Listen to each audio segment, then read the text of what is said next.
Al-Tusi, pencipta observatorium canggih, oleh Yoli Hemdi.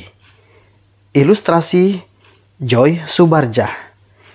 Diterbitkan oleh PT Luxima Metro Media. Masa keemasan. Saat itu, masa yang amat menakutkan. Pasukan Mongol menyerbu kerajaan-kerajaan Islam. Mereka memusnahkan kota-kota dan menghancurkan desa-desa. Pasukan Mongol yang dipimpin Genghis Khan terkenal sangat kejam. Banyak orang yang tidak bersalah mati di tangan mereka. Umat Islam dilanda ketakutan. Kaum muslimin khawatir akan diserang oleh tentara Mongol. Kehidupan mereka diliputi kecemasan.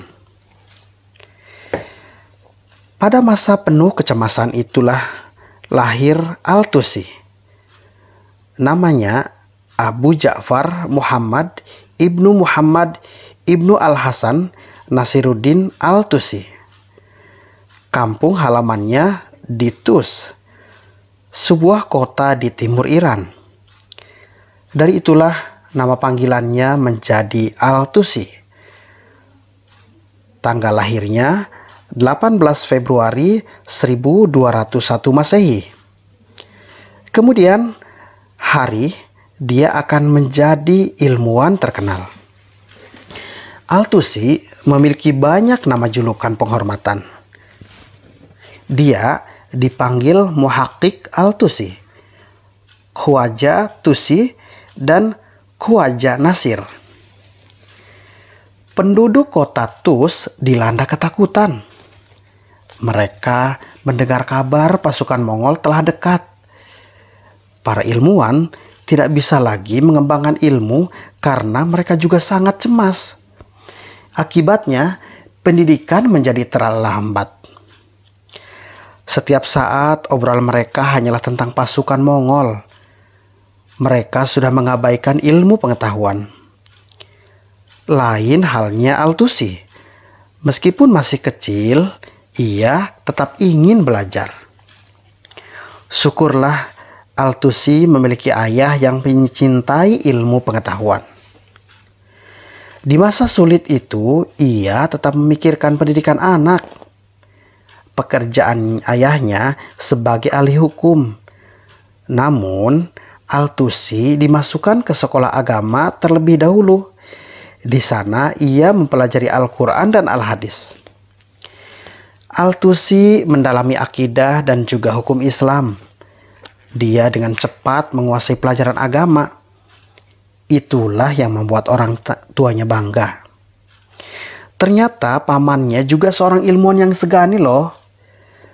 Sepulang sekolah, Al-Tusi belajar lagi pada pamannya. Dia mempelajari ilmu fisika, metafisika, dan logika. Al-Tusi ingin mendapatkan ilmu yang lebih banyak sehingga ia pun pindah ke kota Nishapur. Selanjutnya ia berguru pada Mahdar Fariduddin Damad. Al-Tusi belajar fikih dan usul. Keduanya merupakan ilmu penting dalam hukum Islam. Kecerdasan Al-Tusi telah membuat orang terkagum-kagum. Ia pun semakin bersemangat menuntut ilmu. Muhammad bin Hasib adalah guru matematikanya. Di masa muda, ia menunjukkan minat yang bagus pada matematika. Al-Tusi merasa sudah cukup di Nishapur. Dia ingin petualang yang lebih seru dan dalam belajar. Al-Tusi ingin mengunjungi pusat ilmu pengetahuan. Al-Tusi mendengar nama kota Baghdad.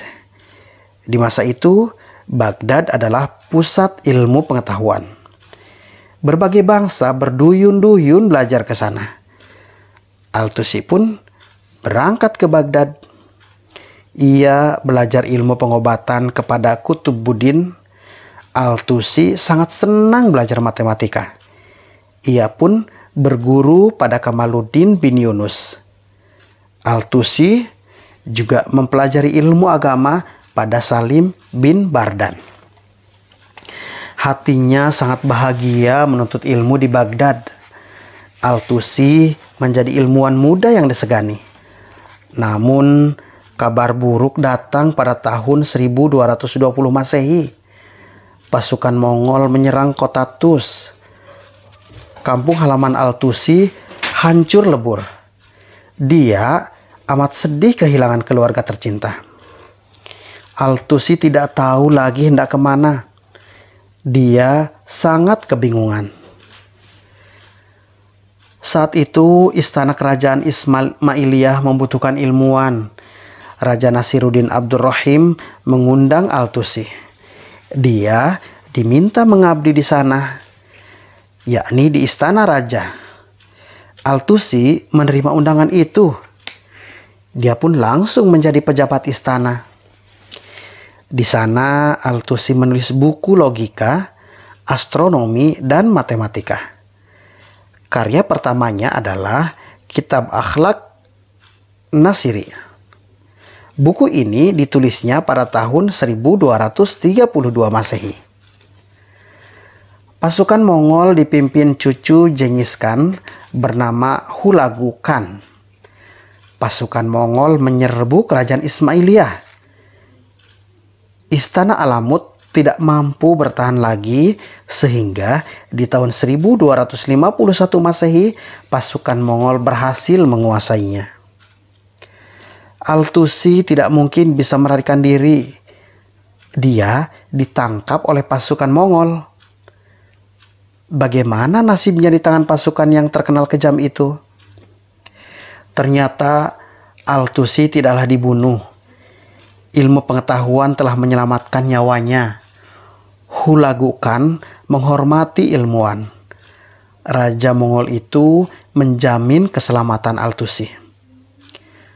Hulagu Khan menyukai ilmu pengetahuan. Dia kagum dengan kepintaran Al-Tusi. Bahkan, Raja Mongol itu mengangkatnya sebagai penasehat. Al-Tusi diberi kesempatan mengembangkan ilmu pengetahuannya. Menyukai astronomi. Al-Tusi menunjukkan bakat luar biasa di bidang astronomi. Ia mempelajari berbagai rahasia luar angkasa. Benda-benda langit diamatinya dengan teliti. Ia pun kemudian menulis buku Al-Tazkirah fi Ilm Al-Hay'ah. Buku ini menceritakan berbagai keajaiban di langit. Inilah buku astronomi yang banyak dipuji. Al-Tusi menjelaskan rahasia angkasa dengan bukti-bukti.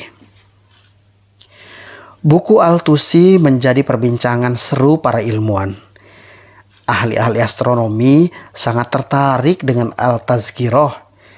Mereka berlomba-lomba memberikan komentar. Uniknya, seluruh komentar itu dikumpulkan dengan rapi sehingga menjadi buku syarah Al-Tazkirah. Penulisnya adalah Abdul Ali Ibnu Muhammad Ibnu Al-Husain Al-Birjandi dan Nazam Nisapuri. Buku ini menggambarkan daya tarik karya Al-Tusi. Dia membuat ilmuwan dunia semakin mencintai astronomi. Makin lama, Al-Tazkirah semakin mempengaruhi dunia. Al-Tusi memberikan pengaruh besar karena dia menjelaskan model-model planet secara konstruksi geometris. Ilmuwan barat memujinya dengan menyebut Tusi Couple. Tusi Couple ialah gerak linier dari dua gerakan melingkar benda langit. Pemikirannya ini berbeda dengan ilmuwan sebelumnya. Namun, ilmu pengetahuan modern dapat membuktikannya. Bumi juga salah satu planet yang menjadi perhatiannya. Dahulu, para ilmuwan mengira bumi ini diam saja. Ini disebut dengan teori Ptolemy. Orang-orang pun mengikuti pendapat Ptolemus ini. Namun, Al-Tusi menolak pendapat itu. Menurutnya, bumi ini bergerak. Orang-orang pun kaget karena terbiasa berpendapat bumi itu diam. Mereka menolak pendapat Al-Tusi meskipun telah diberikan bukti-bukti ilmiah. Banyak yang belum memahami bumi bergerak karena sehari-hari mereka merasakan bumi diam saja. Di kemudian hari, pendapat Al-Tusi terbukti kebenarannya. Pergerakan bumi itu disebut dengan rotasi bumi. Ilmuwan zaman modern membuktikan kebenaran Al-Tusi. Ia semakin rajin mempelajari astronomi. Dengan begitu, Al-Tusi memahami peralatan yang dibutuhkan. Ia pun menulis Ar-Risalah Al-Asturlabiyah. Buku ini sangat terkenal di kalangan ahli astronomi karena membahas peralatan dan dalam astronomi. Siapapun dapat memanfaatkannya mengamati angkasa. Al-Tusi semakin serius memperbaiki peralatan astronominya. Pengamatan benda-benda langit menjadi semakin jelas. Perkembangan ilmu pengetahuan selalu menjadi perhatiannya. Al-Tusi juga mempelajari karya-karya ilmuwan muslim lainnya.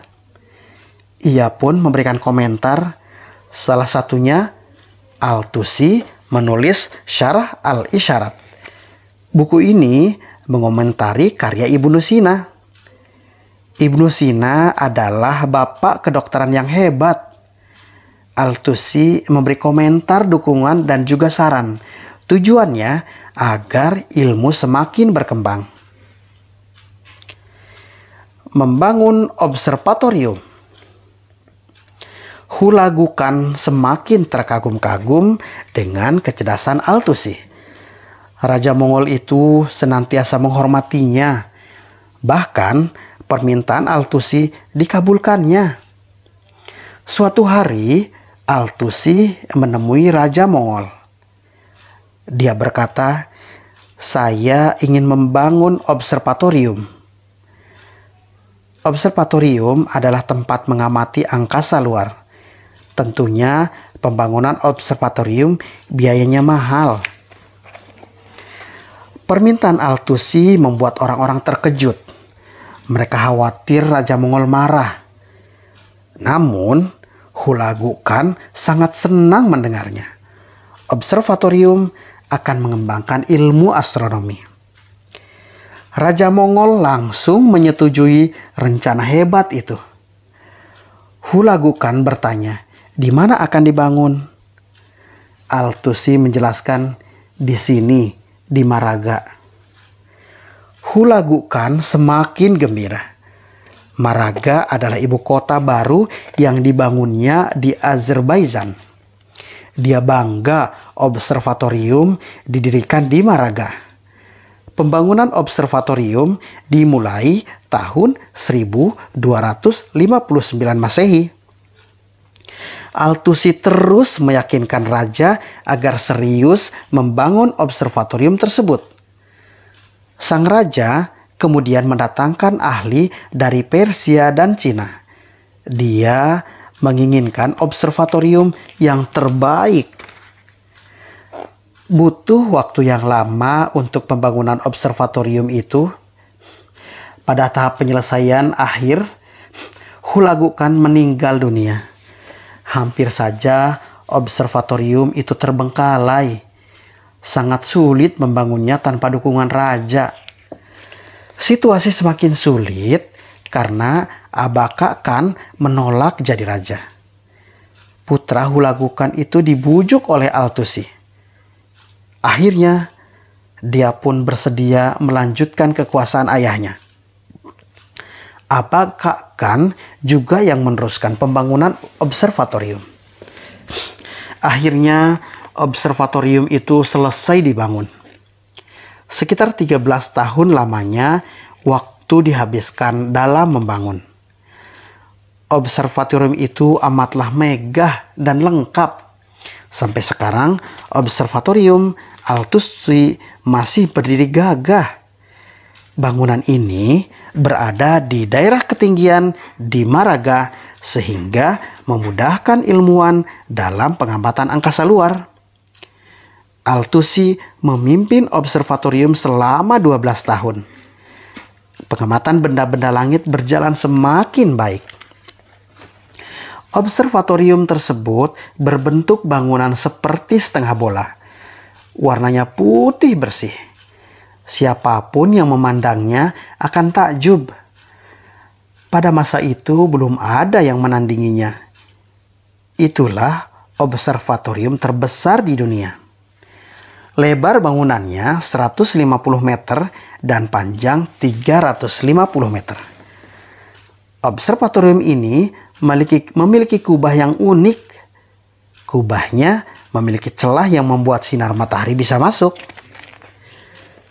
Bagian dalam observatorium memiliki bangunan utama. Bentuknya lingkaran dengan diameter 22 meter. Di sana terdapat pula ruangan-ruangan khusus. Ada pintu masuk selebar 1,5 meter. Pintu ini menjadi penghubung koridor selebar 3 meter. Pada setiap sisi koridor ada 6 ruangan yang berpasangan. Uniknya, makin ke ujung, ruangannya makin kecil ukurannya. Al-Tusi memasang berbagai peralatan astronomi di observatorium. Kuadran azimut adalah salah satu peralatannya. Di sana ada kuadran mural dengan radius 40 meter. Observatorium dilengkapi solstitial armilla dan cincin azimut. Di sana ada paralatic ruler. Ada juga sebuah bola dunia dengan ukuran 160 cm.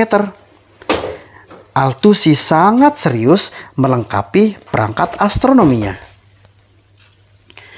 Al-Tusi sendiri yang menyiapkan berbagai peralatan observatorium. Dia mampu menciptakan perangkat yang dapat membantu mengamati planet-planet dengan jelas. Hasil pengamatannya selalu mengagumkan. Bagian luar observatorium juga dimanfaatkan dengan baik. Di sana ditaruh peralatan astronomi yang lebih kecil karena pengamatan langit juga butuh di luar ruangan. Observatorium sangat bermanfaat bagi Al-Tusi. Di sana ia dapat mengamati pergerakan planet-planet. Al-Tusi berhasil membuat tabel pergerakan planet yang benar. Tabel inilah yang terus menjadi acuan para ilmuwan. Observatorium Maraga berpengaruh besar bagi umat Islam. Pasukan Mongol tak bisa mengalahkan mereka di bidang ilmu pengetahuan. Dalam kondisi sulit, umat Islam masih berjaya di bidang ilmu. Para ilmuwan Eropa meniru observatorium Al-Tusi. Menurut mereka itulah tempat pengamatan angkasa luar paling canggih. Al-Tusi senang berbagi pengetahuan. Dia tidak mempersulit orang yang hendak belajar. Bahkan, dia mengundang para ahli berkunjung ke observatoriumnya. Al-Tusi menerangkan tata cara membuat observatorium. Dia membimbing ilmuwan mempelajari rahasia langit. Observatorium itu bisa dibilang sangat lengkap. Di sana tersedia penginapan. Siapapun yang hendak berkunjung tidak perlu khawatir. Mereka bisa tinggal dalam waktu yang cukup lama. Para tamu, undangan, atau ilmuwan ditampung. Pelayanan yang baik disediakan agar mereka bersemangat. Semakin lama, kian banyak ilmuwan yang berkunjung sehingga Maraga menjadi pusat astronomi dunia. Al-Tusi melengkapi observatorium dengan perpustakaan. Di sana tersimpan dengan baik 400.000 buku dan termasuk salah satu perpustakaan dengan koleksi terbanyak. Selain bidang astronomi, tersedia juga berbagai jenis buku lainnya. Gedung perpustakaan seluas 330 meter ini amat megah. pengunjung dijamin betah berlama-lama di sana. Berbagai bidang ilmu. Ternyata bukan hanya astronomi yang dikuasai Al-Tusi. Dia membuktikan diri sebagai ilmuwan yang serba bisa. Al-Tusi juga ahli dalam ilmu-ilmu lainnya. Dia termasuk ilmuwan yang mengembangkan ilmu kimia. Al-Tusi yang menerangkan hukum kekekalan massa, dia berkata, zat dalam tubuh tak bisa sepenuhnya menghilang. Zat itu hanya merubah bentuk, kondisi, komposisi, warna, dan bentuk lainnya yang berbeda. Ia pun menunjukkan minat pada ilmu hayat atau biologi. Buku-buku biologi yang ditulisnya menarik perhatian. Al-Tusi termasuk perintis teori evolusi biologi. Bahkan dialah yang mengeluarkan teori evolusi alam semesta. Al-Tusi berpendapat alam terdiri dari elemen yang sama dan mirip. Dia bisa menerangkan perkembangan elemen-elemen tersebut. Ia memperinci perubahan elemen menjadi mineral sehingga bisa menjelaskan asal-usul tumbuhan, hewan, dan manusia. Menurutnya, matematika adalah ilmu yang penting. Keahliannya dalam astronomi sangat didukung oleh matematika. Dari itulah, Al-Tusi sangat menyukai matematika. Dia pun mendapat pengakuan sebagai ilmuwan matematika. Al-Tusi berhasil menciptakan rumus sinus pada segitiga. Rumusnya adalah A strip sin A sama dengan B garis miring sin B sama dengan C garis miring sin C. Rumus ini sangat penting dalam ilmu matematika. Ia menemukan sesuatu sebelumnya yang belum diketahui. Al-Tusi terus mempelajari matematika. Dia kuasai seluk-beluk ilmu pasti ini. Ia amati hal-hal unik dalam matematika. Al-Tusi seorang yang suka melihat ilmu pengetahuan berkembang. Ia memisahkan trigonometri dari matematika, sehingga trigonometri menjadi bidang ilmu tersendiri. Al-Tusi adalah ilmuwan pertama yang melakukan hal itu. Kemampuan Al-Tusi dalam berbagai bahasa sangat membantunya menerjemahkan buku dari berbagai bahasa. Al-Tusi menjadi seorang penerjemah yang handal. Buku-buku terjemahannya semakin mengembangkan ilmu. Al-Tusi bersemangat menerjemahkan buku-buku matematika dan astronomi. Bukan hanya menerjemahkan, tetapi dia juga memberikan penjelasan terhadap karya di masa lalu. Dengan begitu, orang makin paham membaca terjemahannya. Elemen cinta. Al-Tusi sangat mencintai agamanya. Dia melaksanakan ajaran Islam dengan baik. Ia pun mengembangkan ilmu-ilmu agama. Al-Tusi menulis Tajrid Al-Aqaid. Buku ini membahas tentang akidah. Tujuannya agar pembaca bukunya memiliki pemahaman yang baik. Buku ini juga membahas tentang ketuhanan. Ia berharap orang-orang mempunyai keimanan yang kuat. Al-Tusi seorang yang berkepribadian baik. Budi pekertinya terpuji. Wajar bila orang-orang amat menghormatinya. Al-Tusi mengajarkan pentingnya akhlak. Akan berbahaya bila ilmuwan tidak berakhlak baik. Dari itulah ia menulis buku Akhlaqi Nasri. Buku ini menerangkan tentang pendidikan budi pekerti. Tidak banyak yang tahu kalau Al-Tusi juga seorang seniman. Dia menyukai musik nan indah. Kecintaannya terhadap musik dibuktikannya dengan kesungguhan. Dia menciptakan syair-syair dan menawan hatinya.